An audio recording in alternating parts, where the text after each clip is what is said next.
Hello everyone, welcome back to my channel. কেমন আছো তোমরা সবাই? আশা করি তোমরা সবাই ভালো আছো। আজ দেখো এক নতুন ব্লগ নিয়ে তোমার সঙ্গে চলে এসেছি। এই 2-3 দিন আমার পরীক্ষা চলছে বলে আমি বেশি অ্যাক্টিভ হতে পারছি না। তো চলো, আজ আমাদের পাশে একটা জায়গায় অন্নপূর্ণা পুজো আজকে। আজ হচ্ছে মহা অষ্টমী। তো চলো এবার সেখানে যাওয়া যাক। Let's go. এই যে আমার ফাইনাল লুক, কেমন লাগছে তোমরা অবশ্যই জানিও। আর দেখো এখানে মার এখন চুল বাঁধা হচ্ছে না, এত কষ্ট। দেখো তোমরা জাস্ট, এই যে বেচারে দেখো চুল বাঁধছে, একটু হাই করে দাও। হচ্ছে না চুল বাঁধা, অনেকক্ষণ থেকে ট্রাই করছি, আজই হচ্ছে না।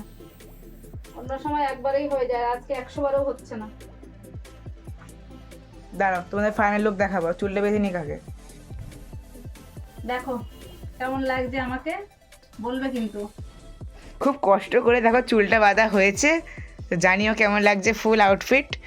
দেখো, তো এবার চলো যাওয়া যাক। সকাল সকাল করতে করতে দেখো রাত হয়ে গেছে একদম। তো চলো। দেখো শুধু কি ভিড় রাস্তায়, আর দেখো সকাল সকাল করতে করতে সন্ধ্যা হয়ে গেছে একদম, তাই তো? একদম, এই দেখো এখন যাচ্ছি, চলো। ভালোই দূরে আমাদের এখান থেকে, প্রায় 20 মিনিট মতো লাগবে, তো চলো যাই।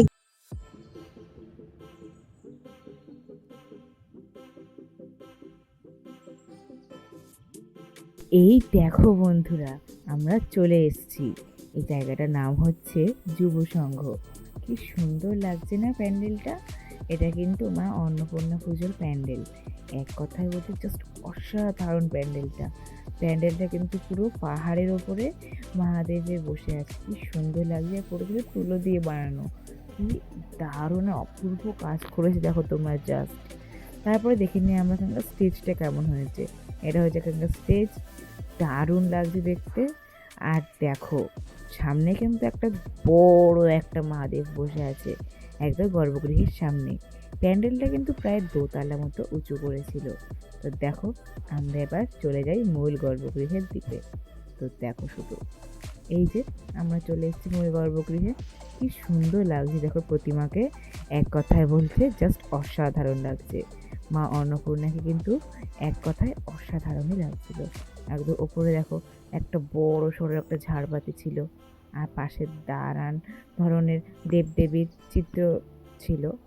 আর তারপরে আমরা চলে এলাম নিচে, এসে একটা চেয়ার খুঁজে আমরা ওখানে বসে পড়লাম। বসে পড়ে মাইকে তখন অ্যানাউন্সমেন্ট হচ্ছে ওখানে নাকি আজকে শ্রাবন্তী আসবে। আমরা তো ভাবতেই পারিনি আমরা শ্রাবন্তীকে দেখতে পাবো। তারপরে একটুখানি পরেই, প্রায় 10-12 মিনিট পরেই জোরে জোরে ঘোষণা হচ্ছে যে শ্রাবন্তী দি চলে এসছে। তোমরা শুধু দেখতে থাকো। এই দেখো উনি প্রবেশ করছেন, কি সুন্দর লাগছে না? আর পাশে কিন্তু বিশাল ক্রাউড জমে গিয়েছিল, যেহেতু শ্রাবন্তী দিদি আসছে তাই দেখো চলে এসছে শুধু। দেখো তোমরা,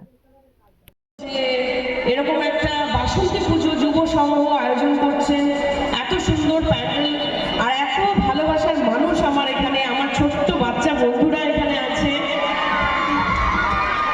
সবাই, মানে আমি সেখানে আসতে পেরেছি, থ্যাঙ্কস টু দেম। খুব ভালো লাগছে।